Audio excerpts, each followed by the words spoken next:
Welcome to another exciting week of This Is True Really News. Huzzah and hurrah! If you could please, while you're watching, if it's not too much trouble, click the like button. Zord! Subscribe here. Scribble, scribble, and scribble. Follow us. That would be great. Yeah, but not too we close. No one would ever follow us too close. Yeah, they'd be in for a nasty time. If you ever see us walking out of a restaurant at, say, 1 or 2 in the afternoon or 7-ish in the evening, wait. Well, I would suggest an hour. My suggestion is follow us from the front. Yes, because we're not all that speedy. So if we turn up behind you, where was I? Like, subscribe, and follow. Yeah. We'd appreciate it.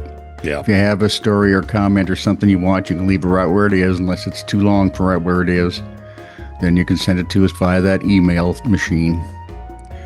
Our email address for questions, comments, conundrums, and snarks, TITR@netradio.network.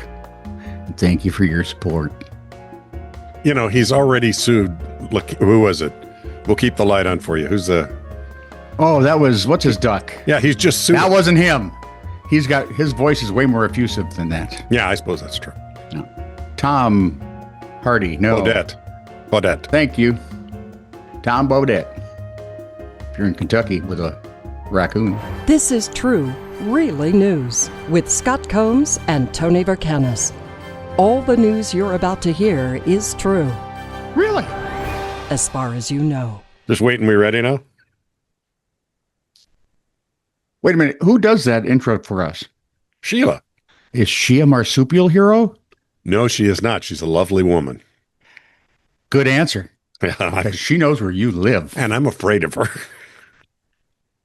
See, people don't understand that. It's good to have a healthy fear of certain people.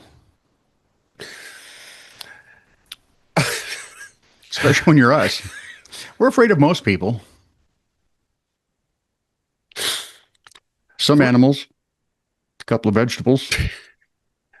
This from AP, North Charleston, South Carolina. I mean, come on, AP. Brussels sprouts should scare anyone. Police in South Carolina chased a tractor excavator down a main highway for more than an hour at the speed an average adult walks. The chase reached dizzying speeds up to 3 miles per hour. That would be a lukewarm pursuit. That's 4.8 kilometers per hour in North Charleston. I'm amazed they ever left the block. Officers on a different call saw the big piece of construction equipment with treads and a shovel in front go across U.S. Highway 78. And just stood silently with their body cams on going, what? What? It was around 3:30 a.m. So I'm thinking there might be some beer involved in all of this.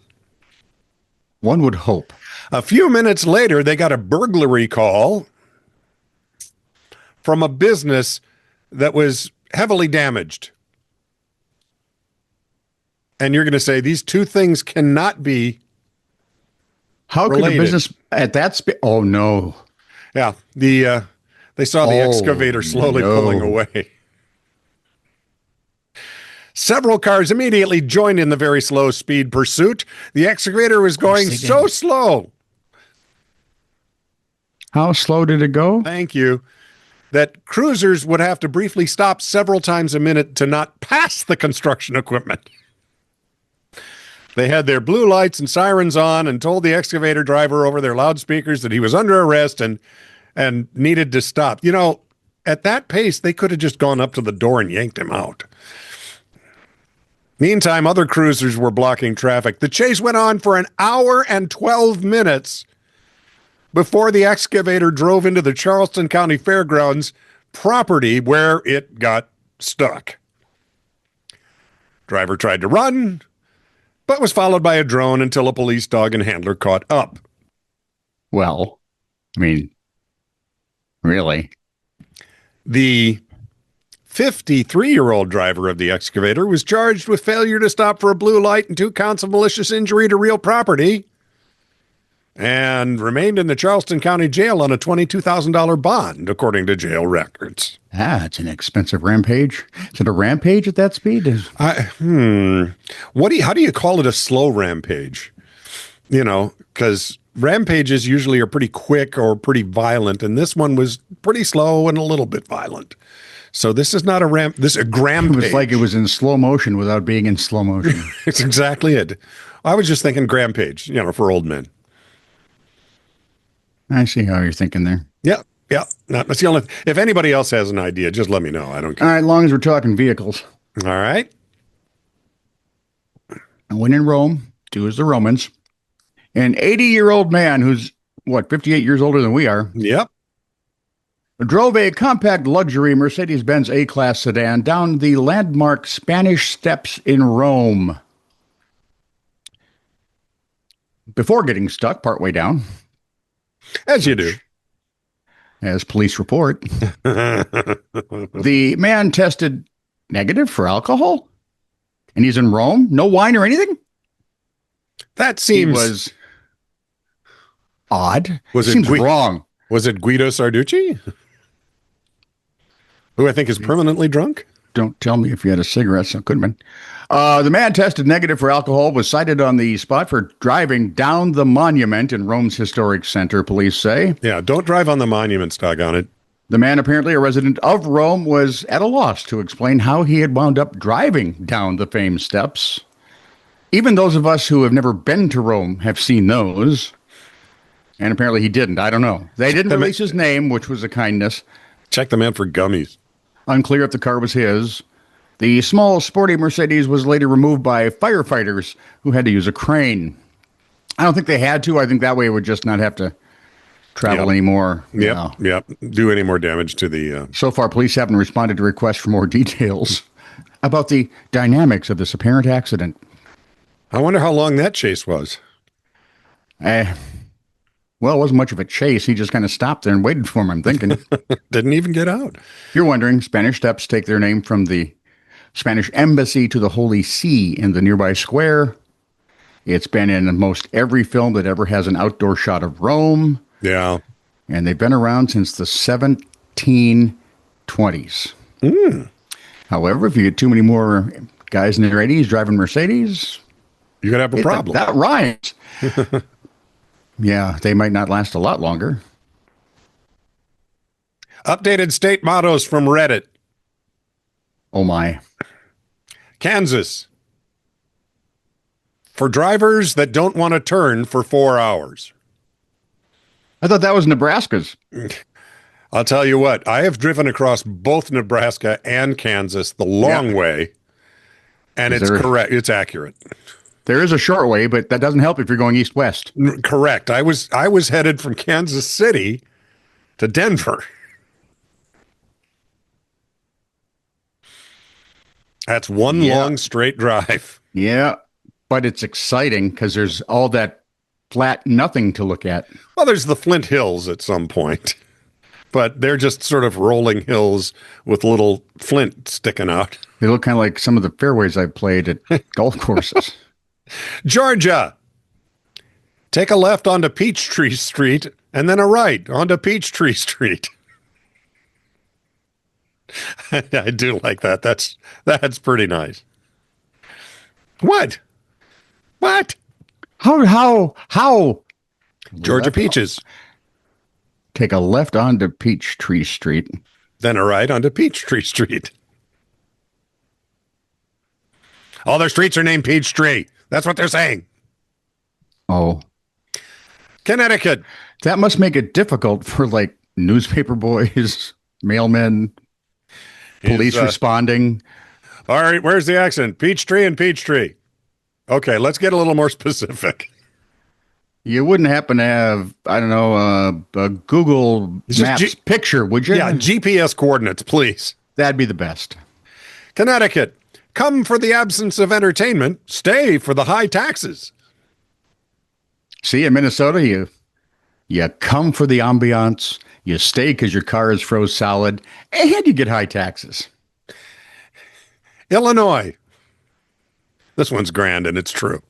If it ain't Chicago, it's corn. New Jersey. I got your slogan right here. Right here. Indiana. Wait, you stayed? What the hell? Why are you here? Oklahoma. Ever seen a housefly? Yes. In But that it was one from movie? Kansas. I don't get it. Oh, they're working together on it. I'm not ever moving anywhere near the Rocky Mountains. Remember we had the car that was stranded in the snow. Yeah. Yeah. We had the hikers who Yep. two of them were sure their buddy was dead. We've had that whole party of Donners. Turned out it was just, you shouldn't drop acid when you're... Now rescuers had to fetch two men struck by lightning from a Colorado peak in what they believe were the highest helicopter rescues on record. Wow for both of them. Yeah. One man remained hospitalized in fair condition as of last Friday. Okay. The other was treated and released. Wow. The rescue happened late on a Thursday near the summit of Torrey's Peak. If you're wondering, it's 14,300 feet up there. And they got helicopters up that high? Wow. Torrey's Peak is ranked variously as the 11th or 12th highest summit in Colorado and is like just 200 feet shorter than the state's highest mountain, Mount Elbert of Kensington, Esquire. Oh, and next to it, Mount Albert in the can. No, Elbert. In the can. No, that's Albert. In the can. That's correct. Thank The you. men from New York. Do you have Prince Albert in a can? Yes, let him out. I'm sure that the Prince of Wales loved that story. And, is your refrigerator running? Well, yes. You better go catch it. Shouldn't you stop it? The men from New York State, Speaking of stopping it. The men from New York State, whose identities were not released, had decided to summit the mountain during a road trip, according to the Alpine Rescue Team public information guy. Mm-hmm. They first called for help around 5 o'clock after getting off course on their way up a technical route. Oh, boy. Technical routes where you have to be reasonably experienced, correct? Exactly. Yes. Yeah. You got to know what you're doing. A different route doesn't require climbing gear or expertise. According to the information dude, it doesn't sound like they had a ton of prior experience. Well, they're from New York. They just know. I think it was They get in elevators in tall buildings all the time. I don't know what the problem This is. would pretty much be describing any New York tourist. I think it was probably just a lack of awareness. Huh? If it's not New York, they don't pay attention. Rescue officials guided the men back on course. They made it to the summit, and minutes later, one of them called again. Holy crap. Hello, we're from New York. We talked earlier. They've been struck by lightning. 30 rescuers up the mountain. Another team used a Colorado National Guard Black Hawk to get the more seriously injured man, who was non-responsive and in critical condition, off the peak, used the hoist at 14,200 feet. That is amazing. Flown down to an ambulance, taken to a local hospital, then to Denver Hospital with a burn unit. The helicopter made another trip around midnight to fetch man number 2. There, they actually got to just kind of set down a little bit so they could. Yep. Didn't actually land on it, but what'd they call it? Hover? A partial touchdown. Oh, those are cool. The rescuers believe Colorado's previous record for a helicopter rescue was 13,700 feet. Pikers. They weren't even trying. Hikers. Not if you're on Pikes Peak. Then you'd be a pike hiker. Or a piker, if you will. There we go. Such rescues are challenging, of course, because thin air is not good with helicopters. Because helicopters need that draft thing. Yep, they do. The Black Hawk, by the way, it wasn't quite as scary as you think, because their height limit is about 19,000 feet. Oh. Still and all. Hikers and climbers often prefer to ascend during the morning and avoid the Rocky Mountain high country on summer afternoons. You know why? Because of the lightning strikes. Thunderstorms are common and can develop with dangerous lightning, hail, and plummeting temperatures. Lightning hail? I don't want that ever. I think that was Alan Hale's youngest son. He was a race car driver. Oh, yeah, lightning. Remember the skipper, too? Oh, yeah. Yeah. And Gilligan. This is true, really news. Send email to TITR@netradio.network.